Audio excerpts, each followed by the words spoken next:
नमस्कार, आप देख रहे हैं सबसे बड़ा अखाड़ा। आपके साथ मैं हूं शंकर दत्त पंत। अभी कोरोना की दो लहरों को देश मात नहीं दे पाया है कि अब तीसरी लहर की आहट ने एक बार फिर से देश को सोचने पर मजबूर कर दिया है। पिछले एक साल में देश कोरोना से जंग लड़ रहा है। कई लोगों ने अपनों को खोया है, कई लोग कोरोना से जंग जीतकर वापस भी आ गए हैं। लेकिन अब तीसरी लहर के संकेत ने सबको परेशान कर दिया है, सकते में डाल दिया है। खुद प्रधानमंत्री नरेंद्र मोदी के वैज्ञानिक सलाहकार के विजय राघवन ने कहा है कि जिस तरह से संक्रमण फैला हुआ है उसे देखते हुए कोरोना की तीसरी लहर आना तय है। हमें यही नहीं पता कि तीसरी लहर कब आएगी, लेकिन हमें कोविड-19 प्रोटोकॉल को जारी रखते हुए तैयार रहना चाहिए। इसे लेकर सुप्रीम कोर्ट ने भी चिंता जताई है और केंद्र सरकार से पूछा है कि तीसरी लहर को लेकर आपने तैयारी क्या की है। इस लहर में जब बच्चे कोरोना से संक्रमित होंगे तो मां बाप क्या करेंगे, इसे लेकर आपने क्या तैयारी की है। कोर्ट ने कहा कि बच्चों के टीकाकरण के लिए भी तैयारी करनी चाहिए। प्रधानमंत्री नरेंद्र मोदी ने देश में कोरोना के हालात पर एक बड़ी बैठक की। प्रधानमंत्री मोदी ने इस बैठक में देश के हर एक राज्य में कोविड-19 की स्थिति की जानकारी दी गई। प्रधानमंत्री ने बैठक में दवाइयों की कमी और टीकाकरण को लेकर निर्देश भी दिए हैं। प्रधानमंत्री ने बैठक में कहा कि राज्य कोरोना टीकाकरण की गति में कमी नहीं आने दें। अब सवाल यही है कि आन पड़ी मुसीबत भारी, तीसरी लहर की क्या है तैयारी। अदालतें पूछ रही है सवाल, कब जवाब देगी सरकार। इसी मुद्दे पर अपने खास पैनल के साथ करेंगे चर्चा। पहले आपको ग्राफिक्स के जरिए दिखाते हैं प्रधानमंत्री मोदी के वैज्ञानिक सलाहकार ने क्या कहा है। तो जिस तरह से संक्रमण फैला हुआ है उसे देखते हुए कोरोना की तीसरी लहर आना तय है। के विजय राघवन इस बात को कह रहे हैं, संकेत दे रहे हैं। हमें यह नहीं पता है कि तीसरी लहर कब आएगी, लेकिन जो संकेत दिए जा रहे हैं वाकई उससे सीखने की जरूरत है। आगे उन्होंने कहा हमें कोविड-19 प्रोटोकॉल को जारी रखते हुए तैयार रहने की जरूरत है। बिल्कुल नए म्यूटेंट से निपटने के लिए वैक्सीन को अपडेट करना जरूरी था। वायरस ने जब नए म्यूटेंट शुरू किए, के विजय राघवन कह रहे हैं, उन्होंने आगे कहा कि उसके बावजूद लोगों ने सावधानियों में बदलाव नहीं किया। हमें कोविड प्रोटोकॉल का पालन करते हुए वैक्सीन लगवानी चाहिए। ये सभी लोग अपील कर रहे हैं कि सबको वैक्सीन लगानी चाहिए, इसीलिए वैक्सीनेशन अभियान भी चल रहा। हम वैज्ञानिक इस वायरस को मैप करने के लिए काम कर रहे हैं। तो ये एक संकेत है तीसरी लहर के। आगे उन्होंने कहा कि जिससे आने वाले वक्त में किस तरह से जो बदलाव है वो किया जा सके और हम इसके लिए आगाह भी हो सकें। के विजय राघवन ये कह रहे हैं, वाकई अपने आप में बड़े संकेत हैं। तो चलिए मेहमानों का रुख करें, उससे पहले कुछ सवाल आज के वो आपको बता देते हैं। सबसे पहला सवाल आज का ये है हमारा कि आन पड़ी मुसीबत भारी, तीसरी लहर की क्या है तैयारी। जी हां, इसे लेकर सुप्रीम कोर्ट ने भी चिंता जताई है। दूसरा सवाल हमारा यह है कि दो लहर ने कहर बरपा दिया है, तीसरी लहर कैसे रुकेगी शहर शहर। तीसरा सवाल यह है कि अदालतें पूछ रही सवाल, कब जवाब देंगे सरकार। सरकार से जवाब चाहिए क्योंकि अदालतें बार बार ये सवाल पूछ रही हैं कि क्या तैयारियां हैं। चौथा सवाल हमारा यह है कि बार बार वैज्ञानिकों की चेतावनी, कैसे रुकेगी ये जनहानि। जो लगातार मौतें हो रही हैं, जनहानि हो रही है, इसको कैसे रोका जाएगा। सवाल अगला यह है कि शहर के बाद गांव की बारी, हेल्थ सिस्टम की क्या है तैयारी। गांव में भी आपने देखा होगा कोरोना लगातार फैलता जा रहा है, हेल्थ सिस्टम को लेकर तैयारी क्या है, कितने हम तैयार हैं। अगला सवाल यह है कि कोरोना का लगातार प्रहार है, अब और कितना इंतजार हमको करना पड़ेगा। तो वायरस का वार है गुप्त, सरकार क्यों है चुप। सर्वोच्च अदालत का दखल है, सरकार कब निकालेगी इसका हल। यही तमाम सवाल हैं आज के जिन पर चर्चा की हम शुरुआत करने जा रहे हैं। मेरे साथ एक बड़ा पैनल जुड़ रहा है खास मेहमानों का, चर्चा करते हैं शुरुआत। आपका परिचय उनसे करवा देता हूं। Doctor RN. टंडन जी हैं, पूर्व जनरल सेक्रेटरी आईएमए, स्वास्थ्य विभाग का पक्ष रखेंगे। बहुत बहुत स्वागत है सर आपका। इसके अलावा संदीप दुबे जी हैं, अधिवक्ता है सुप्रीम कोर्ट के, कानूनी पक्ष वो रखेंगे इस पर, क्योंकि सुप्रीम कोर्ट ने भी कई बार इस पर चिंता जताई है। इसके अलावा रेणु भाटिया जी, प्रवक्ता भारतीय जनता पार्टी से, वो सरकार का पक्ष रखेंगी कि तीसरी लहर के लिए कितने तैयार हम। आप तीनों मेहमानों का बहुत बहुत स्वागत है। सबसे पहला सवाल रेणु भाटिया जी माफी से करना चाहता हूं। सुप्रीम कोर्ट ने भी चिंता जताई है, केंद्र सरकार से पूछा है कि तीसरी लहर को लेकर आप लोगों ने तैयारी क्या की है, क्योंकि दो लहरों से हम जूझ रहे हैं, संक्रमण को रोक नहीं पा रहे हैं। तीसरी लहर आएगी तो इसके लिए आप कितने तैयार हैं। शंकर जी, आपकी बात बिल्कुल ठीक है कि दूसरी लहर ने ही बहुत कहर बरपाया है और तीसरी लहर जिसके बारे में हम सुन रहे हैं या वैज्ञानिक संकेत दे रहे हैं वो कितनी खतरनाक होगी इसका अंदाजा हम बात से ही लगा पा रहे हैं और हमें निश्चित तौर पर पूरे राष्ट्र में पूरी तैयारी करनी होगी। आज माननीय प्रधानमंत्री जी ने जिस प्रकार से अपने शीर्ष अधिकारियों के साथ बैठक ली और इस बारे में संज्ञान लिया और किस तरह से नेक्स्ट स्टेप फॉलो करना है उसके ऊपर बातचीत की, ये बहुत इम्पोर्टेंट और चिंताजनक है। यहाँ से ये संकेत भी हमें मिलता है कि हम सबको भी बड़ा सचेत रहना होगा। बार बार हमारे वैज्ञानिक, हमारे डॉक्टर्स, आपने पैनल में भी डॉक्टर साहब को बैठे हुए हैं और इससे पूर्व भी हम हर चर्चा में डॉक्टर्स के साथ जब पैनल में होते हैं, चर्चा करते हैं, तो डॉक्टर्स भी एक ही बात कहते हैं, पैनिक नहीं होना है, डिस्टेंस रखना है, मास्क पहनना है। तो इसका मतलब कि ये कोरोना का ये वायरस जो है, चाहे पहला दौर था, अब दूसरा है और भले ही अब तीसरा जो आने का संकेत हमें मिल रहा है, कितना भी खतरनाक हो, मास्क एक उपयोगी और सुरक्षा का घेरा है। तो हम सबको इस बात की भी चिंता करनी होगी, आपके चैनल्स के माध्यम से, मीडिया के माध्यम से और सामाजिक तौर पे लोगों के माध्यम से। और मुझे लगता है हमारी एक ह्यूमन जागृति के तौर पर भी हमें ये सारे जो बताए जाते हैं नियम, तो क्या हम इस तीसरी लहर के लिए, रेणु भाटिया जी, तैयार हैं पूरी तरह से अगर संक्रमण फैलता है तो? देखिए सरकार पूरी तरह से मुस्तैदी के साथ काम कर रही है और सेकेंड लहर और थर्ड लहर की जो आने की आकांक्षा हो रही है, आशा हो रही है कि तेजी से आएगी, उसके लिए भी बार बार सरकार कई चेतावनियां भी दे रही है और सरकार अपने मेजर्स को भी बराबर कर रही है। जैसे बात प्रयासों की है, कल ही में प्रयास भी ऑफ कोर्स प्रयास भी और ये सवाल इसलिए उठ रहा है भी देगी, पिछली दो लहरें जो आई, जिसके लिए हमें जागरूक रहना है और प्रयास भी हो रहे हैं। नहीं रोक पाए हमको अंदाजा ही नहीं था उसका, लेकिन तीसरी लहर का तो अंदेशा है ना। तमाम जो एक्सपर्ट हैं वो ये अंदेशा जता रहे हैं। हमारी भी गलती है बिल्कुल इसमें हमारी भी गलती है। जब दूसरी लहर, पहली लहर थोड़ा सा शांत हुई, परंतु बार बार माननीय प्रधानमंत्री जी ने, सारे शीर्ष नेताओं ने, अधिकारियों ने, डॉक्टर्स के पैनल्स ने बार बार ये कहा कि कोरोना अभी पूरा गया नहीं है और मास्क मत उतारिए और बाहर जाना भी उतना जरूरी ना हो तो ना करिए। ये सारी बातें बार बार संकेत भी दिए जा रहे थे, परंतु शायद हम ही लोग जो है देश की जनता ही, हम ही लोग कहीं पर चूक भी कर बैठे हैं। इस बात को हमें मानना होगा, क्योंकि एकदम से धड़ल्ले से जैसे लगता है कैदी जेल से छूटता और भागता है, इसी तरह से हम लोग भी निकले थे बाहर और बहुत सारे हम लोगों ने लापरवाहियां भी बरतनी शुरू कर दी। जिस लेवल पर तैयारी होनी चाहिए थी, खुद भी हमने लापरवाहियां बरतनी। Doctor R N Tandon ji, मैं आपके पास आता हूँ। हमने खुद भी डॉक्टर साहब, जिस तरह के हालात बने हुए हैं, क्या इसको देखते हुए आप ये मानते हैं कि तीसरी लहर का आना तय है? अगर तीसरी लहर आती है तो उसके लिए हम तैयार हैं?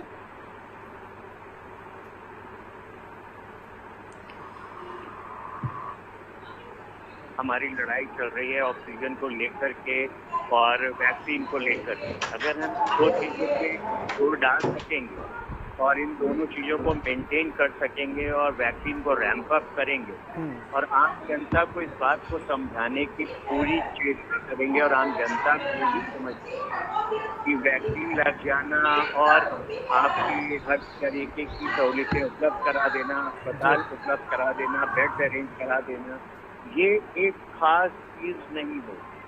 खास चीज तभी होगी जब हमारी सारी जनता मिल करके इस कोरोना वायरस से लड़ने के लिए तैयार होगी और वो जो कोरोना एप्रोप्रिएट बिहेवियर है, जिसको हमने छोड़ दिया था 4 महीने पहले और अब शुरू किया है, इसको वापस लेना पड़ेगा और कंटिन्यू रखना पड़ेगा। क्योंकि हिस्ट्री ने भी यही बताया है कि पहला पेंडेमिक भी जो है सेकेंड ईयर में 2 वेव्स आई थी और दोनों बहुत सीरियस थी और जब खत्म होने वाला था तब भी उसकी 4th वेव आई। तो हिस्ट्री से भी हमें कुछ सीखना है। बाकी विश्व में, यूरोपियन कंट्रीज में 3rd वेव का ऑलरेडी शुरू हो चुकी है। बाकी यूरोपियन कंट्रीज में लॉकडाउन शुरू हो चुके हैं। उन्होंने भी वैक्सीन को जो है रैंप अप करना शुरू कर दिया है। जब तक हमारी वैक्सीनेशन कंप्लीट नहीं होती है और हमारे लोगों को इस बात की समझ नहीं आती है कि जो सबसे सिंपल वैक्सीन है, मास्किंग, डबल मास्किंग और घर में रहना, ये 2 चीजें अगर सबको समझ गई तो हमारे ख्याल से आधी विजय तो हमें वैसे ही मिल जाएगी और बाकी जो बची हुई है वो वैक्सीनेशन के बाद मिलेगी। पर सबसे बड़ी प्रॉब्लम क्या आने वाली है कि फर्स्ट वेव और सेकेंड वेव में जो डिफरेंस आया है, फर्स्ट वेव में जैसे हम एल्डरलीज को प्रोटेक्ट करने में लगे हुए थे कि उनकी डेथ ज्यादा हो रही थी, वो ज्यादा इन्वॉल्व हो रहे थे। सेकेंड वेव के आते आते वायरस म्यूटेट करके आया, क्योंकि प्रकृति का एक नियम है, हर वो आदमी जो फिट है वही सरवाइव करेगा। डार्विन्स की थ्योरी है। तो उसी थ्योरी के ऊपर वायरस म्यूटेट करके आपकी उस लड़ाई से लड़ रहा है, आप उसको मारने की कोशिश कर रहे हैं, वो अपने आप को चेंज करके आप पे अटैक कर रहे हैं। तो जो म्यूटेंट वायरस आया उसने हमारी यंगर जनरेशन, क्योंकि वो सबसे ज्यादा बाहर की सड़कों पे अगर पिछले 4 महीने का आप सारा लेखा जोखा निकालो, क्योंकि यंगर जनरेशन को ही काम करना है, उसी में ही आपका घर चलाना है, उसी ने सारे बिजनेस रन कराने हैं, हर तरीके की एक्टिविटी में योगदान अगर किसी का है तो यंग जनरेशन का है। तो वो इफेक्ट हुई इस वाले सेकेंड वायरस से। इस समय जो डाटा कुछ भी कहता हो, पर सबसे ज्यादा इफेक्ट जो है वो यंग जनरेशन हो रही है, उसी को प्रॉब्लम्स हुई हैं और वही इन्फेक्ट हो रहे हैं। तो थर्ड में जो है ये माना जा रहा है, विदेशों से भी जो डाटा रिलीज हो रहा है उसमें भी यही आ रहा है कि छोटे बच्चों, यानी कि छोटे बच्चों में 18 साल से नीचे की जो जनरेशन है उसके ऊपर असर आने वाला, क्योंकि वो एक ऐसा तबका है जो एक्सपोज नहीं हुआ है आपके इन्फेक्शन को, वो अभी इम्यूनिटी उसकी बहुत स्ट्रांग है, और जब इम्यूनिटी उनकी स्ट्रांग होती है तो वो कुछ वायरसेस को झेल कर निकल जाते हैं। परंतु नए वायरस जो आ रहे हैं, म्यूटेंट वायरस आ रहे हैं, वो ज्यादा स्ट्रांग हो रहे हैं और वो ज्यादा प्रॉब्लम कर रहे हैं। तो ये जो तबका है जो एक्सपोज नहीं हुआ है वायरस को, उसके ऊपर इफेक्ट आएगा, क्योंकि यही विदेशों में देखा जा रहा है। इसीलिए अमेरिका में 12 से 15 साल के बीच में जो वैक्सीन लगने वाली है फाइजर और मॉडर्ना की, फाइजर की वैक्सीन को उम्मीद है कि 12 से 15 साल के लिए परमिशन मिल जाएगी और उनको लगाना वो शुरू करेंगे आने वाले 10-15 दिनों में। तो अगर वैक्सीनेशन का प्रोसेस चलता रहेगा सब स्टेजेस में, एल्डरली भी और यंगस्टर्स भी और बच्चों के लिए भी, तो हमारी लड़ाई बहुत आसान होती जाएगी। और साथ में जो सबसे बड़ी लड़ाई है हमारी, हमें अपनी किसी भी प्रिपरेशन को कम नहीं करना है, नेग्लेक्ट नहीं करना है। ये नहीं है कि सेकेंड वेव के अगर केसेस कम होना शुरू हो जाएंगे तो हम अपने बेड्स जो हैं उनको विथड्रॉ करना शुरू करते, नहीं, हमें ये एक स्ट्रेटेजी फॉर्म करके रखनी पड़ेगी कि कोरोना का जो हम इंफ्रास्ट्रक्चर डेवलप कर रहे हैं उसको हमें कंटिन्यू रखना पड़ेगा, चाहे वो इस्तेमाल आ रहा है या नहीं आ रहा है। इमरजेंसी में आप किसी चीज को जब खड़ा करते हो तो उसमें बहुत मेहनत पड़ती है, तो जब आपके पास पूरी हिस्ट्री है, वर्ड से लिटरेचर आ रहा है, वर्ड आपको रिपोर्ट दे रहा है कि थर्ड वेव आनी है, आपके साइंटिस्ट भी ये मान रहे हैं, प्रधानमंत्री को भी ये बताया जा रहा है, तो ये हमारा कर्तव्य हो जाता है कि जब तक हम सारी चीजों को संभाल कर रखें, जब तक हमारे पास से परेशानी बिल्कुल क्या खत्म नहीं जाती, या इधर वो वैक्सीनेशन से खत्म होगी, क्योंकि पूरा वैक्सीनेशन करना बहुत मुश्किल है, परंतु फिर भी मैक्सिमम जितना वैक्सीनेशन हो जाएगा हम उतना वायरस को कर्टेल कर पाएंगे, रोक पाएंगे। और वायरस की लड़ाई के लिए मास्क से बड़ी वैक्सीन कोई नहीं है, और मास्क भी प्रॉपरली, अब जैसे हम लोग एडवाइस कर रहे हैं कि मास्क सिर्फ बाहर ही नहीं है, आपको घर में भी पहन के बैठना होगा। मैं भी अपने घर में ही मास्क यूज कर रहा हूँ। अच्छा, इसी में एक सवाल और डॉक्टर साहब मैं जोड़ना चाहता हूँ, वैक्सीनेशन के मामले में हम ठीक जा रहे हैं, हमारी जो रफ्तार है अभी? नहीं, रफ्तार तो देखिए हमारी कम हो गई। अब अभी फिलहाल जब से नंबर ऑफ केसेस बढ़ना शुरू हुए हैं, रफ्तार कम हो गई है, और सबसे बड़ी प्रॉब्लम ये आ रही है कि शायद हमारी अवेलेबिलिटी ऑफ वैक्सीन उतनी नहीं है जिसके जरिए हम आगे बढ़ सकते। जितनी ज्यादा वैक्सीन अवेलेबल होगी उतने ही सेंटर्स बन सकते हैं वैक्सीन लगाने के लिए। आपने प्राइवेट हॉस्पिटल्स में शुरू किया, दिल्ली में स्कूल्स में आपने सेंटर्स बना दिए वैक्सीनेशन के, यानी कि अगर वैक्सीन प्रॉपर सप्लाई होती रहेगी तो हम सारे हिंदुस्तान में वैक्सीन रैंप अप कर सकते हैं। इस स्पीड को हमें 100% बढ़ाना पड़ेगा अगर कोरोना से लड़ाई लड़नी है, और कोरोना से लड़ाई के लिए हमें लोगों को उनके घर में बंद करना पड़ेगा, उनकी जरूरतों का ध्यान रखते हुए उनको रोकना पड़ेगा कि वो घरों में रहें। हमें लगता है कि लोगों को बुरा लगेगा कि लॉकडाउन किया जाए, परंतु इस समय की जो स्पीड है 4,12,000 केस एक दिन में, जो दुनिया में कहीं भी नहीं हुए। बिल्कुल। अगर हम इसी स्पीड से बढ़ते रहेंगे तो हमारा हेल्थ इंफ्रास्ट्रक्चर जो है कितना इसको सपोर्ट कर पाएगा, क्योंकि हम 4 लाख में से भी अगर 15% सीरियस पेशेंट की बात करते हैं तो 60,000 हो जाते हैं। बहुत बड़ा एक तबका हो जाता है जिसको कि आपको हॉस्पिटलाइज करना है, जिनको ऑक्सीजन देना है, जिन्हें वेंटिलेटर की कभी कभी जरूरत पड़ सकती है। तो सब चीजों के हिसाब से हमें इसको कर्टेल करना पड़ेगा नंबर। हमारे जहाँ भी लॉकडाउन हुए, चाहे वो बॉम्बे में हुए, चाहे वो दिल्ली में, उसका रिजल्ट आ रहा है कि नंबर और केसेस बॉम्बे में 10,000 से लेकर अब 3-3,500 पहुंच गए हैं। दिल्ली में 28,000 पे पहुंच रहे थे, आज 20 लाख के नीचे आ गए। यानी कि हमें कुछ पॉजिटिव रिजल्ट दिखाई दे रहे हैं। तो जहाँ से भी पॉजिटिव रिजल्ट मिल रहा है उस पर क्यों लेके हमें आगे एक्ट करना चाहिए। तो इस सारी चीजों के साथ में जरूरी है कि हम लड़ाई में कोरोना को हराने के लिए बगैर हेल्थ सर्विसेज के अगर काम कर सकते हैं तो सबसे बड़ी चीज होगी, और वो मास्किंग है और वैक्सीनिंग है। ठीक है सर, मैं लौट रहा हूँ डॉक्टर साहब आपके पास। बिल्कुल बिल्कुल, और आगे आज से और महत्वपूर्ण जानकारियां लेंगे। बहुत अच्छी बातें डॉक्टर साहब आप बता रहे हैं, और तमाम हमारे जो दर्शक हैं वो ये जानना और समझना चाहते हैं कि तीसरी लहर किस तरह से होगी, वो कब आएगी और उस पर क्या क्या सावधानी हमको बरतनी होगी। संदीप दुबे जी को जोड़ना चाहता हूं, अधिवक्ता सुप्रीम कोर्ट के। संदीप जी, खुद प्रधानमंत्री नरेंद्र मोदी के जो वैज्ञानिक सलाहकार हैं के विजय राघवन, थोड़ी देर पहले हमने दिखाया कि उन्होंने क्या क्या बातें कही। उन्होंने कहा कि जिस तरह से संक्रमण फैल रहा है, तीसरी लहर आना तय है। मामला सुप्रीम कोर्ट में भी पहुंचा, सुप्रीम कोर्ट ने भी इसको लेकर चिंता जताई, केंद्र सरकार से पूछा कि भाई आप लोगों की तैयारी क्या है। ये सवाल बार बार संदीप जी इसलिए उठ रहा है क्योंकि पिछले 2 लहर जो आई है उसमें हमने जिस तरह से तैयारियां अपनी करनी थी, जिस तरह से उसको कंट्रोल करना था, वो हम नहीं कर पाए। इसीलिए सब लोग डरे हुए हैं कि अगर तीसरी लहर इस बीच आ जाती है तो फिर हमारी तैयारियां क्या होंगी।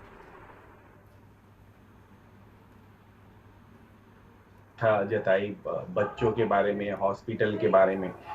आज सर्वोच्च न्यायालय ने जस्टिस चंद्रचूड़ ने जिन्हें भी इसी विषय को, जो हालात हैं कोरोना के जो मामले बढ़ रहे हैं, तो सरकार से इसीलिए कहा कि रिपोर्ट दीजिए कि तीसरे लहर में बच्चे की भी प्रभावित होने की संभावना है, और तीसरी लहर में अगर ऐसी स्थिति बनती, आज स्थिति और बुरी है कि ऐसी स्थिति बनती है कि युवाओं को वैक्सीनेशन करना होगा, बच्चों को असर पड़ेगा, और सबसे बड़ी बात है छोटे छोटे बच्चे अस्पताल तक कैसे जाएंगे, ऐसी क्या आपकी सुविधा है, कैसे आप सुनिश्चित करेंगे। एक और उनकी बहुत बड़ी चिंता थी हमारे डॉक्टरों को लेके कि डॉक्टर जो है विगत साल भर से इतने ज्यादा थके हुए हैं, थकान महसूस कर रहे हैं, 24 आवर्स काम कर रहे हैं, 3-3 दिन सो नहीं पा रहे हैं। तो क्यों ना हम लोग ऐसे जो 1.5 लाख के करीब डॉक्टर हैं जो इस साल एग्जाम देने वाले हैं या तैयारी करने वाले हैं, कम से कम 2.5 लाख नर्सें हैं जो घरों में बैठी हैं, क्या इन लोगों को हम तीसरी लहर के लिए तैयार कर सकते हैं, जिससे आने वाले समय में जो समस्याएं हैं इनको भी हम लोग समाधान का हिस्सा बना रखें, क्या हम अपना इंफ्रास्ट्रक्चर मजबूत कर सकते हैं। तो एक तरह से सरकार को उन्होंने जागरूक किया कि सरकार को चाहिए कि टाइम बाउंड एजेंडे के अंतर्गत आने वाले कल से कैसे मुकाबला करना है वो सारी चीजें सुनिश्चित करें, क्योंकि अभी ऑक्सीजन एक बहुत बड़ी देश में समस्या बनी हुई है, और ऑक्सीजन को समस्या को लेके समाधान तो सरकार को ही करनी है। देखिए सुप्रीम कोर्ट समय समय पे, न्यायपालिका में जो भी लोग बैठे हुए हैं वो समय समय पे उनको भी काम सरकार से ही करवाना है। कार्यपालिका का अपना काम है, व्यवस्था पालिका का अपना काम है, सभी के अपने अपने काम है, और सब लोग अगर अच्छा काम करेंगे, अपने अपने काम को सही ढंग से करेंगे, तो हमें लगता है कि हम लोग कोरोना से जंग जीत लेंगे। क्योंकि भारत की जो सबसे अच्छी विशेषता है वो ये है कि ये यहाँ युवा है, और युवा पीढ़ी की जो संख्या है वो युवा से हम चाहें तो उनको एक पॉजिटिविटी देके और बेहतर काम ले सकते हैं। तो हमारे पास किसी चीज की कमी नहीं है, सिर्फ कमी ये है कि जो लोग कुछ गलत करके सरकार को बदनाम कर रहे हैं, कुछ लोग दवाइयों के दाम दुगुने तिगुने रेट में बेच रहे हैं, हॉस्पिटल में बेड है लेकिन लोग डायरेक्ट हॉस्पिटल में न जाके जो एजेंट टाइप के लोग हैं उनसे संपर्क कर रहे हैं, तो वहां परेशानी ज्यादा हो रही है। इस दिक्कत को भी चाहिए कि सरकार तुरंत इससे निपटे, और ऐसे जो लोग काम कर रहे हैं उनके खिलाफ सख्त से सख्त कार्रवाई। बिल्कुल सख्त कार्रवाई होनी चाहिए, सही बात कहा आपने। रेणु भाटिया जी, 2 चीज़ें हैं। देखिए, एक तो जो डॉक्टर साहब ने बात कही कि वैक्सीनेशन की रफ्तार जिस तरह से होनी चाहिए, तो हर कोई कह रहा है वो रफ्तार नहीं है हमारे देश में। वैक्सीनेट अभी तक बहुत ज़्यादा लोगों को कर देना चाहिए। हमने बहुत कम लोगों को अभी तक वैक्सीनेट किया है, चाहे हमारी पॉलिसी है, किस पॉलिसी से वो वैक्सीनेट हो रहे हैं। बाहर के देशों में और हमारे देशों में अगर तुलना करें तो बहुत अंतर आप पाएंगे रेणु भाटिया जी। दूसरा सवाल जो उठाया है संदीप दुबे जी ने कि सुप्रीम कोर्ट बार बार चिंता जता रहा है और आज भी सुप्रीम कोर्ट ने इस पर चिंता जताई है। सरकार से बहुत सारे सवाल पूछे हैं, सरकारों को फटकार लगाती रहे सुप्रीम कोर्ट, राज्य सरकारों को, केंद्र सरकारों को। अगर सही से सरकारें अपना काम करती, अपनी जिम्मेदारी को निभाती, दूसरी लहर से निपटने के लिए कुछ इंतजाम करती, तो शायद सुप्रीम कोर्ट को बार बार इस पर चिंता नहीं जतानी पड़ती, हस्तक्षेप नहीं करना पड़ता, सरकारों को फटकार नहीं लगानी पड़ती। मानते हैं आप इस बात को? शंकर जी, आपकी बात बिल्कुल ठीक है। बहुत सारी जगहों पर बहुत खामियां रही हैं, बहुत कमियां रही हैं, और रफ्तार की जो आप बात कर रहे हैं, इस तरह के जो है पैंडेमिक का अंदाजा नहीं था कि इतनी स्पीड से और इतना जबरदस्त तरीके से फैलेगा। क्योंकि जो भी इंजेक्शंस, वैक्सीन करने की जो भी सिस्टम फॉलो किया था, वो सरकार ने पूरा मेडिकल थ्योरी के हिसाब से किया था। और मेडिकल थ्योरी, अभी डॉक्टर साहब भी बता रहे थे, बहुत सुलझी हुई बातें इन्होंने की कि नो डाउट वैक्सीन हमारे पास स्लो प्रोसेस में चल रहा है, परंतु मेडिकल हिसाब से ही एज वाइज स्टार्ट हुआ। देखिए, एज वाइज जो स्टार्ट हुआ था वो यही सोच के हुआ था कि बुजुर्ग लोगों पर अटैक ज्यादा हो रहा है, इसलिए वो वाली age category 45 plus age category से 60 प्लस एज कैटेगरी से स्टार्ट किया गया कि वहां से वैक्सीन स्टार्ट हो। जब ये ज्यादा बढ़ने लगा तब डिसाइड हुआ कि 45 से।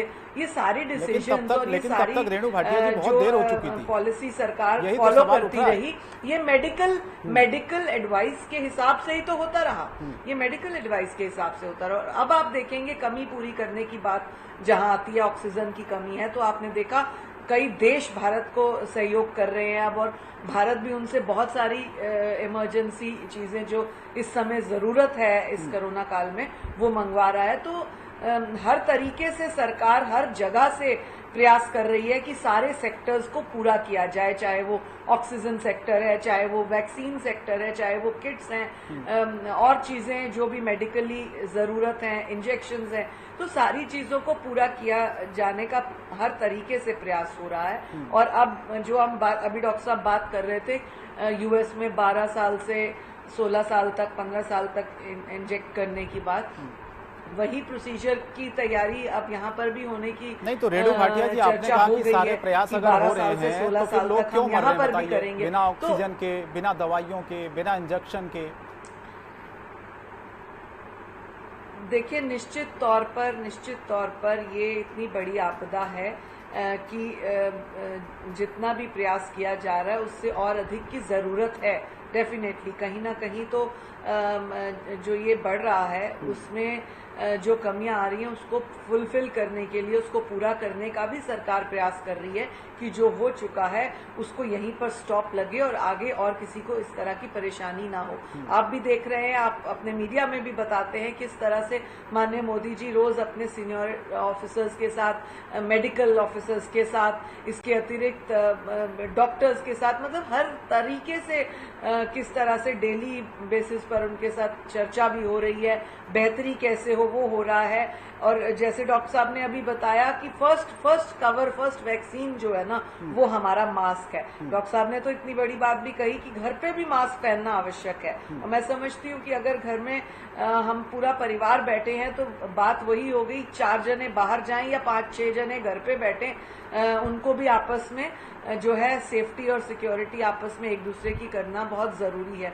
तो ये बात भी बहुत जरूरी है। एक डॉक्टर साहब ने बताई कि मास्क घर में भी हम पहने। मुझे लगता है मैं खुद से भी आज स्टार्ट कर दूं डॉक्टर साहब की इस बात को। मैं लौट रहा हूँ रेणु जी आपके पास। अतिरिक्त जब हम बात, मैं लौट रहा हूँ आपके पास, सुप्रीम कोर्ट, जी मैं लौट रहा हूँ आपके पास। सुप्रीम कोर्ट ने बहुत सारी बातें कही और लगातार सुप्रीम कोर्ट इस पर चिंता जता रही है। डॉक्टर आर्यन टंडन जी, मैं आपके पास आता हूँ। जिस बात का जिक्र रेणु भाटिया जी कर रही हैं कि तैयारियां चल रही हैं हमारी, हम कोशिश तो कर ही रहे हैं, किसी को पता नहीं था कि इतनी बड़ी महामारी आ जाएगी। प्रधानमंत्री मोदी ने खुद आज एक बैठक की है, लगातार वो कह रहे हैं कि हम अधिकारियों से चर्चा करते रहते हैं इस मसले को लेकर, और किस तरह से हमारा जो स्वास्थ्य सिस्टम है उसको किस तरह से दुरुस्त किया जाए उसको लेकर भी हम प्रयास कर रहे हैं।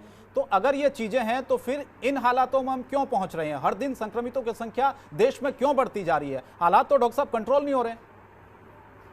अभी भी हमें सब पूरा अगर हम एनालिसिस करेंगे तो हमें सब चीज देखना पड़ेगी कि नंबर बढ़े, कहाँ से बढ़े, कैसे बढ़े, जो बढ़े, ये सब तथ्य सबके सामने आ जाएंगे। अब इस समय जो तथ्य सामने आ रहे हैं कि जैसे मैंने पहले भी कहा कि जहाँ पर लॉकडाउन हो गया वहाँ से नंबर कम होना शुरू हो गया जी, वहाँ के नंबर, अब दूसरे स्टेट हैं जहाँ पर नंबर बढ़ना शुरू हो गया है, चाहे वो तमिलनाडु हो, चाहे वो केरल हो, चाहे वो कर्नाटका हो, चाहे वो वेस्ट बंगाल हो, चाहे वो किसी तरफ की साउथ की सारे शहर हैं, चाहे आंध्रा तेलंगाना, हर जगह, और यूपी में भी उसी तरह से नंबर बढ़े, उत्तराखंड में नंबर बढ़े। ये सब वो जगह जहाँ पे नंबर पहले कम, बहुत हद तक कम थे। बिल्कुल।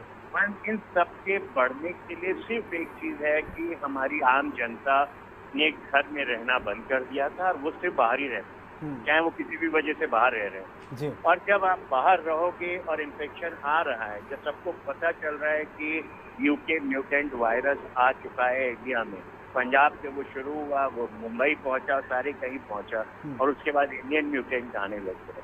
और ये भी सबको पता है कि रोकने का तरीका सिर्फ मास्किंग और सोशल डिस्टेंसिंग। सोशल डिस्टेंसिंग की अगर हम बात करें तो हमारे देश में सोशल डिस्टेंसिंग का तो मतलब डेफिनेशन ही बदल दीजिए, आप उसे भूल जाइए। There is nothing like social distancing. कहीं भी आप सोशल डिस्टेंसिंग नहीं देख सकते। तो ये सब तो डॉक्टर साहब, ये जो डर था पहले, जब शुरुआत में कोरोना आया था 1 साल पहले, उस समय हमने देखा था कि लोगों में बहुत ज़्यादा डर था। वैक्सीन आने के बाद आपको लगा कि थोड़ा सा लोगों में डर कम हो गया इस बीमारी को लेकर, लोगों को लगा कि भाई वैक्सीन आ गई है, वैक्सीन लगवा लेंगे, डरने की क्या बात है अब? बिल्कुल ठीक कह रहे हैं आप। वैक्सीन तो आई है जनवरी में, लोगों का डर तो खत्म हो गया था अक्टूबर से। अक्टूबर, नवंबर, दिसंबर, जनवरी, फरवरी तो लोग ऐसे घूम रहे थे जैसे कि कोरोना आया ही नहीं था और खत्म हो गया।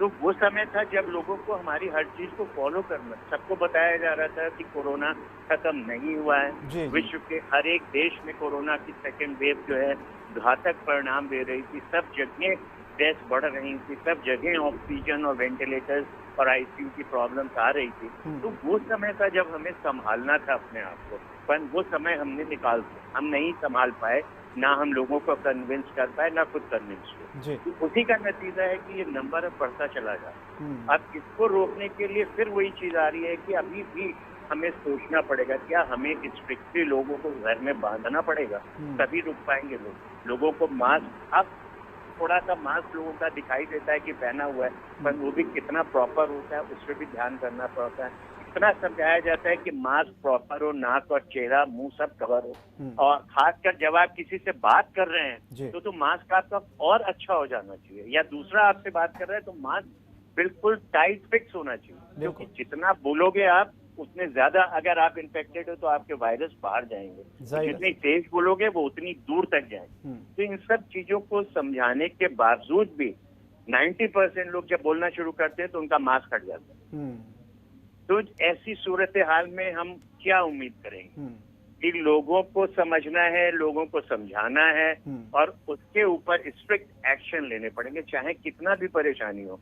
मुझे ये पता है कि अगर आज हमारी जिंदगी सेफ है, अगर हम आज सबको बचा सकते हैं, तो आने वाले 2 सालों में बहुत सारे आप धर्मार्थ देशों में जा सकते हैं, धर्म के सारे काम कर सकते हैं, आप सारे फंक्शन कर सकते हैं, शादियां अटेंड कर सकते हैं, होली दिवाली मना सकते हैं, सब कुछ कर सकते हैं। परंतु अगर आज हम सेफ नहीं हुए, अपने आप को सेफ नहीं कर पाए, अपने परिवार को सेफ नहीं कर पाए, अपनी कंट्री को सेफ नहीं कर पाए, तो आने वाले 2 साल में होगा क्या जो हम करें। तो अगर इन सब चीजों का हम ध्यान रखेंगे तो शायद हमारे पास पूरी ताकत है कि हम लड़ सकते हैं कोरोना से और कोरोना का रोक सकते हैं। कोरोना की लड़ाई के लिए एक आदमी की जरूरत नहीं है, इसमें हमें 140 करोड़ लोगों की जरूरत है।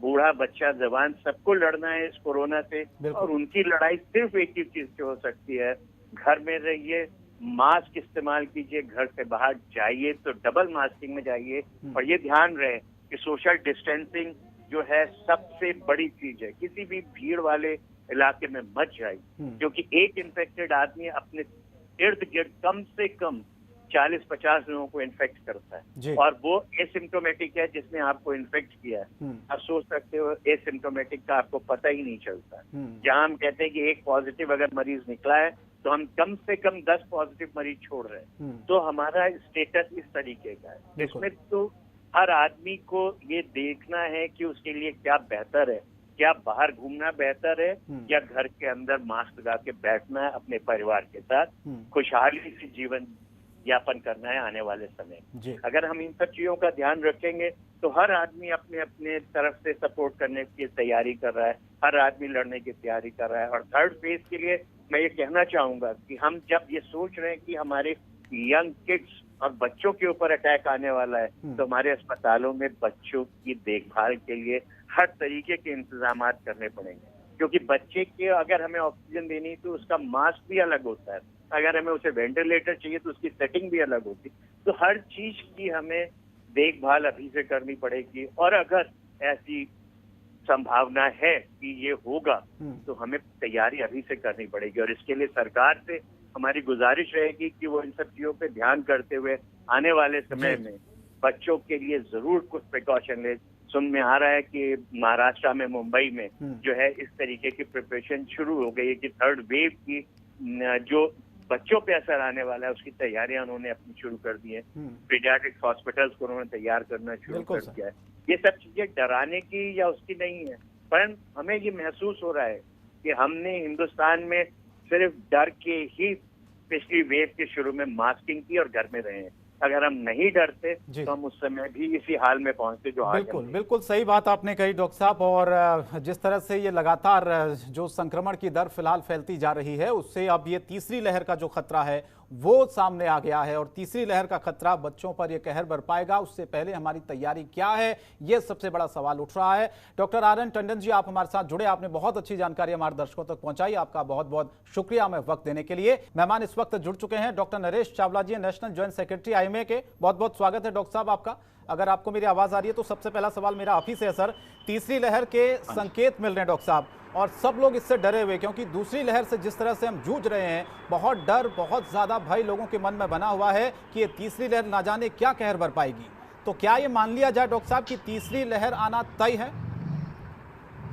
देखिए, मेरे हिसाब से तीसरी लहर की आवाज जो जल्दी उठ गई है, इतनी जल्दी डरने की जरूरत नहीं है जी। अभी तो हम सेकंड लहर से बाहर ही निकले हैं और तीसरी लहर आएगी का डर तो है, लेकिन वो काल्पनिक तो नहीं कहूंगा, क्योंकि जो वायरस अपने आप को बहुत म्यूटेट करता है, तो उम्मीद करते हैं कि 4-5 महीने बाद तीसरी लहर आ सकती है जी। ये भी सच है कि अगर वो म्यूटेट करेगा तो वो शायद बच्चों को इफेक्ट कर सकता है, लेकिन जो इस टाइम हमारा फोकस होना चाहिए वो तीसरी लहर से बचाव का होना चाहिए, जिसके लिए वैक्सीनेशन ही मेन वो है। वैक्सीन जो कि 14-16 लोगों को पहले लग चुकी है और 18 से 45 साल के लोगों की वैक्सीन शुरू हुई है, लेकिन हमारे देश की आबादी को देखते हुए हमें कम से कम 50, 55, 60 करोड़ को लोगों को जुलाई अगस्त तक लगना चाहिए, तब हम बच सकते हैं। लेकिन अभी की तारीख में हमारे हिसाब से जो शोर शराबा थर्ड लहर का है वो एक प्रिवेंटिव है, लेकिन आज की तारीख में जो बड़ा फोकस होना चाहिए वो सेकंड लहर के कहर से बचना, जो कि कम्युनिटी स्प्रेड पूरे हिंदुस्तान में फैलता ही जा रहा है। वो अभी लॉकडाउन जो कि बड़े सॉफ्ट लॉकडाउन है, जिससे हमें बचाव नहीं मिल पा रहा, तो हमारा फोकस सेकंड लहर से इससे कैसे निकला जाए उस पर ज़्यादा होना चाहिए। बिल्कुल। एक चीज़ और डॉक्टर साहब नरेश चावला जी, ये लोगों के दिमाग में ये आ रही है कि गांव में लगातार ये संक्रमण बहुत तेज़ी से फैल रहा। अभी हम देख रहे हैं कि कुछ गांवों से लगातार ऐसे तमाम केसेस सामने आए जहां पर पहले एक भी केस नहीं होता था, वहां पर 100, 150, 200, 250 यानी 500 तक केसेस सामने आ रहे हैं। तो वो लोग कैसे बचें, ये थोड़ा सा आपसे जानना चाहता हूं, क्योंकि गांव के लोगों की सबसे बड़ी समस्या ये होती है, वहां पर लोग इस बात की भी शिकायत करते हैं कि जो दवाइयों के नाम जो अभी डॉक्टर्स मरीजों को दे रहे हैं, उन दवाइयों के नाम उनको अच्छे से जानकारी भी नहीं होती है, तो गाँव के लोग मिसगाइड ना हो। इसीलिए अगर ये गांव में जो लगातार दूसरी लहर, तीसरी लहर की तो आपने बात की, संकेत होगा, क्या उसके सिम्टम्स होंगे, कब वो आएगी, अभी उसके बारे में थोड़ा सा जल्दबाजी आप कह रहे हैं कहना होगा, लेकिन इस दूसरी लहर से तो हम निपट लें। गांव में जो लोग अभी सुन रहे हैं, इस कार्यक्रम को देख रहे हैं डॉक्टर साहब, उनके लिए आपकी कोई सलाह? गांवों में हुआ क्या है, जैसे ही थोड़ा सा ये सेकंड लहर आई, थोड़ी बहुत लॉकडाउन शुरू हो गई, लोगों में डर गया कि लॉकडाउन नेशनल ना हो जाए, जो उनकी रोड गांव में शिफ्ट होना शुरू कर दिया। उससे क्या हुआ, जो उनमें से कुछ एसिम्प्टोमेटिक पेशेंट्स थे या जिनको सिम्टम्स कम थे, उनको फैल गया है। और दूसरी है कि वहाँ शायद टेस्टिंग फैसिलिटीज इतनी अच्छी ना होती, उनको गांव से कस्बे में आना पड़ेगा या टियर 3 टाउन में आना पड़ेगा, वहाँ कितनी वैलिडिटी टेस्ट की है, उसमें दिक्कतें हो सकती हैं। लेकिन फिर भी मैं आपके देखने वालों को सुझाव दूंगा कि जिस किसी भी ग्रामीण पर्सन को बुखार हो तो सबसे पहले अपने आप को अलग, दूसरा अगर कोई दवा ना भी मिले जी तो आप सिर्फ पानी ज़्यादा पीजिएगा, कम से कम 2.5-3 लीटर पानी पियो, चाहे ताज़ा पानी पियो चाहे कोसा पानी पियो। दूसरा, अपना सिंपल खाना जरूर खाते हो, जो कि जिसमें कि दाल सब्जी रोटी सिंपल खाना हो। तीसरा, आप स्टीम इनहेलेशन साथ में शुरू कर लीजिएगा। और आपको बुखार तेज हो तो आप टैबलेट पैरासिटामोल 500 मिलीग्राम के दिन में 2 या 3 गोली खा सकते हो। अगर आप इतना इलाज भी कर लेते हो तो आपके चांसेस हैं कि कुछ हद तक आप ठीक हो जाएंगे। लेकिन अगर आप बड़े बूढ़े हो और आपको कोई दूसरी बीमारी साथ में लगी हो तो 6-7 दिन तक अगर आपके सिम्टम्स बढ़ रहे हैं या आपको कोई सांस वाली खांसी है या सांस में घुटन हो जाती है तो आप फटाफट अपना RT-PCR या रैपिड एंटीजन टेस्ट भी करवाइए। और जो दूसरे टेस्ट हैं, जो कोरोना पैरामीटर्स होते हैं, वो टेस्ट हों या छूट या जिसको हम HRCT कहते हैं, CT स्कैन करवाने की कोशिश करो, लेकिन उसका नंबर किसी भी हद पे 7वें दिन से पहले नहीं आना चाहिए। ठीक है सर, बहुत अच्छी बात आपने बताई। आगे मैं लौटूंगा, बहुत सारे और सवाल मेरे पास है। रेणु भाटिया जी, मैं आपके पास आता हूं। यही सवाल मेरा आपसे भी है, क्योंकि शहरों के बाद अब चिंता गांव में लोगों को होने लगी है। जहां पर गांव में पहले एक आधा केस हम देखते थे दूर दूर तक, अब वही संख्या 200, 250, 500 तक पहुंच रही है। अब वहां सवाल ये उठ रहा है कि हेल्थ सिस्टम जो वहां पर मजबूत होना चाहिए ऐसे वक्त में, उसको लेकर सरकारें क्या तैयारियां कर रही हैं ताकि गांव में ये महामारी इतनी भयानक ना फैले जैसे शहरों में हाल हो गया है। क्योंकि ये डर लग रहा है कि अगर गांव में फैल गई तो फिर इसे रोकना बहुत नामुमकिन सा हो जाएगा। बिल्कुल ठीक बात है आपकी शंकर जी। अभी देखिए, डॉक्टर साहब ने बड़ा डिटेल्ड कहा कि हम थर्ड मतलब एक ओवर पैनिक होने की वो ना करें। थर्ड जो है लहर अभी आई नहीं, अभी हम उसकी चर्चा उसमें कर रहे हैं। और सेकंड वेव जो हमारे पास आई हुई है उसकी सुरक्षा की बात हम नहीं कर पाते क्योंकि हम एडवांस सोचने लग पड़ते हैं। और इस तरह के नेगेटिव थॉट्स से क्या होता है कि आप अपने आप को पूरी तरह से कमजोर बना लेते हो, आप इम्यूनिटी अपनी वीक कर लेते हो। नहीं रेणु भाटिया जी, देखिए ऐसी बातें ये दूसरी लहर आपने ही अभी कहा था मेरे को कि दूसरी लहर के संकेत नहीं थे। दूसरी लहर इतना कहर बरपाई कि हमको ये जानकारी नहीं थी, तो फिर हम क्यों न माने कि तीसरी लहर भी आएगी तो उसके लिए हमें तैयार होना पड़ेगा। हाथ पर हाथ धरे तो हम बैठ नहीं सकते ना। बिल्कुल ठीक बात है, बिल्कुल ठीक बात है। हमेशा अंदेशा सोच के रखना चाहिए कि आगे कुछ ऐसा ना हो जाए। परंतु जिस प्रकार से हमारे सभी सीनियर डॉक्टर्स जो इतने ज्ञानी हैं वो इस बात को कह रहे हैं, यदि हम अभी से ही खुद को स्ट्रिक्ट रख लें तो मुझे नहीं लगता कि हम जो है थर्ड लहर जो आएगी वो हम पर इफेक्ट कर पाएगी। जैसे इन्होंने बड़े सिंपल बातें बताई, गर्म पानी पीना, भाप लेना, और अगर सिम्टम्स हो, थोड़ा बॉडी एक या फीवरिश फील करो तो पैरासिटामोल करना, ये सारी बातें बहुत जरूरी हैं जिसको हम ध्यान नहीं देते और हम एक्स्ट्रा फॉरवर्ड होने की बात सोचते हैं। फिर हम मास्क प्रॉपर नहीं लगाते।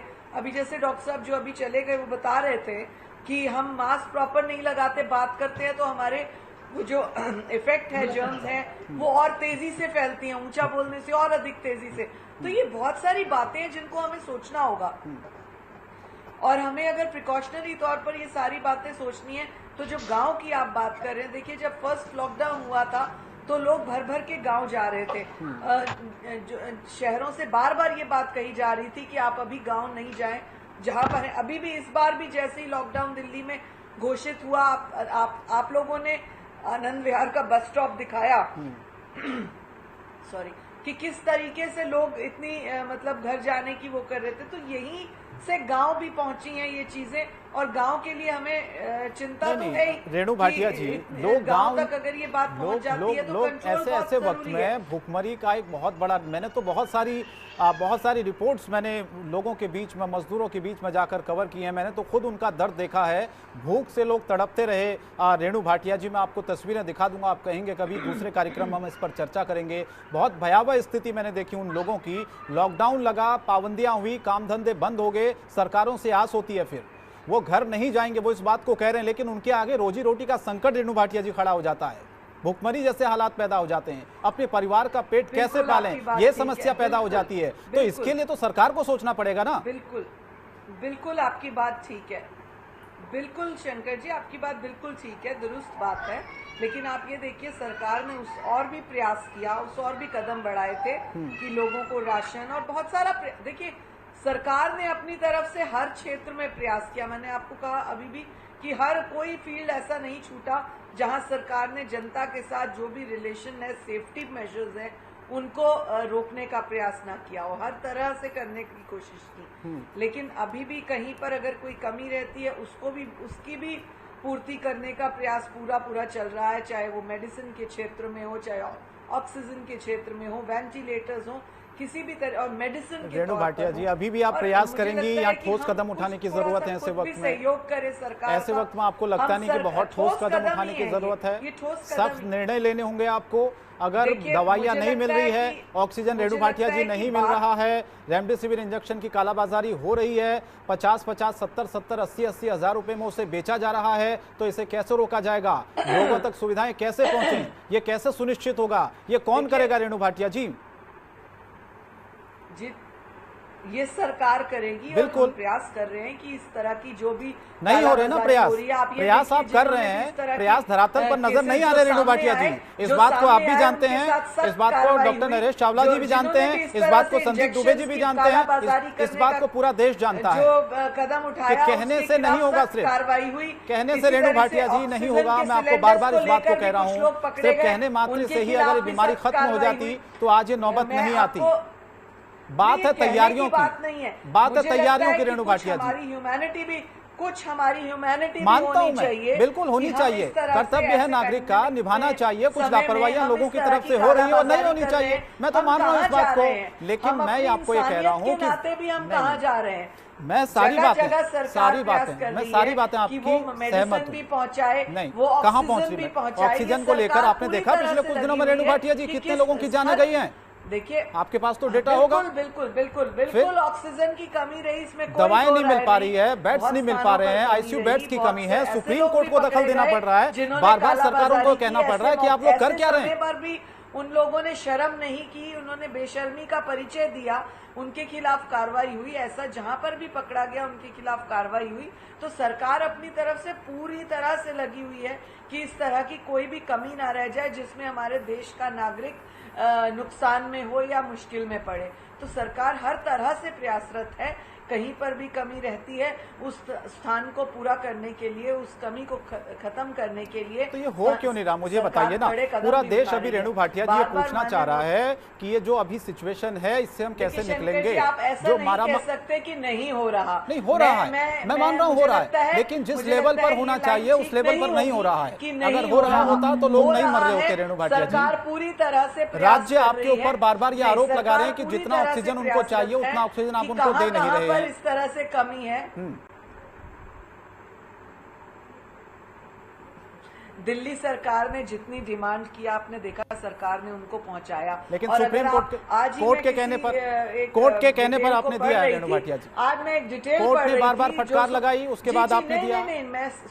कल ही कोर्ट ने कहा था 700 मीट्रिक टन दिल्ली को आपको देना होगा, इससे कम कुछ मंजूर नहीं, जिसमें ये बताया तभी तो दिया गया। सरकार ने अपना पक्ष रखा है, सरकार ने अपना पक्ष जहां पर रखा है कि हमने पिछले एक साल में दिल्ली सरकार को क्या क्या दिया और क्या क्या उनको जो है सचेत होने की क्या क्या जानकारी भी दी, लेकिन एक साल में कुछ किया नहीं गया। ये कोर्ट के पास सरकार ने अपनी भी इंफॉर्मेशन जो है वो पूरी तरह से दी हुई है। तो मुझे ऐसे लगता है केंद्र के साथ साथ प्रदेश सरकारों को भी जहां जहां सरकार ने अपने बजट्स दिए हैं उनको भी पूरी तरह से उनका उपयोग करना चाहिए, उनका सदुपयोग करना चाहिए। मैं कहूंगी ऐसे समय में जबकि इतनी जो महामारी हो रही है इस तरह के समय में, उसमें सरकार को अपना पूरा जो है हिस्सेदारी करनी चाहिए। यदि हम इस चीज में सुस्ती करेंगे, हमका मतलब सरकार प्रादेशिक सरकारें अगर ऐसा करेंगी तो केंद्र सरकार कितनी भी सहायता करे वो पूरी नहीं तो फिर सुप्रीम कोर्ट को बार बार क्यों कहना पड़ रहा है रेणु भाटिया जी? सुप्रीम कोर्ट को क्यों चिंता जतानी पड़ रही है? क्यों सुप्रीम कोर्ट को बार बार फटकार लगानी पड़ रही है केंद्र सरकार को? अगर हालात सही होते तो क्या ये सुप्रीम कोर्ट को बार बार ये कहना? ध्यान हो, सुप्रीम कोर्ट ने तो आप ही ने डिबेट भी की मेरे साथ। आपको ध्यान हो, हमने 4-5-6 दिन पहले नहीं, ये लगातार सुनवाइयां हो रही ना, ये रोज सुनवाइयां हो रही हैं। कोर्ट ने दिल्ली सरकार को भी फटकार लगाई और दिल्ली में राष्ट्रपति शासन लागू करने की बात तक आ गई। हाईकोर्ट ने भी दिल्ली सरकार को ये कहा था कि जो स्वास्थ्य का ढांचा है वो चरमरा गया है। मैं सहमत हूँ आपके बात से। और दिल्ली देश का दिल है, दिल्ली देश का दिल है जहां पर हर तरह के, हर राज्य से, देश के कोने कोने से आकर लोग बसते हैं। मजदूर जितने भी हैं दुनिया के, देश के कोने कोने से आकर यहाँ पर बसे हुए थे। तो दिल्ली सरकार को भी पूरी तरह से फटकार लगी और केंद्र सरकार ने जो उनको प्रयोजन दिए भी, जो उनको सुविधाएं दी भी, उनका भी पूरी तरह से प्रयोग नहीं किया गया। तो यही तो समस्या है ना रेणु भाटिया जी। संदीप दुबे जी, मैं आपको इस डिबेट में जोड़ना चाहता हूँ। पिछले समय में बार बार ये एक आरोप लगता रहा है, केंद्र सरकार कहती है कि भाई हमने सारी सुविधाएं दी, दवाइयां आपको दी, राज्य सरकारों को ऑक्सीजन दी, लेकिन हालात जो अभी आप देख पा रहे हैं, खासतौर पर राजधानी दिल्ली का जिक्र करूं तो इसका जिम्मेदार कौन है, मुझे बताइए आप। आपको क्या लगता है कि वाकई राज्य सरकार, दिल्ली सरकार इसके लिए जिम्मेदार है या फिर कुछ हद तक केंद्र सरकार भी इसकी जिम्मेदार है? जो हालात दिल्ली में बेकाबू अभी देख रहे हैं हमको, चाहे वो ऑक्सीजन को लेकर हो, चाहे वो इंजेक्शन को लेकर हो, चाहे वो दवाइयों को लेकर हो, चाहे वो अस्पतालों में बेड्स को लेकर हो।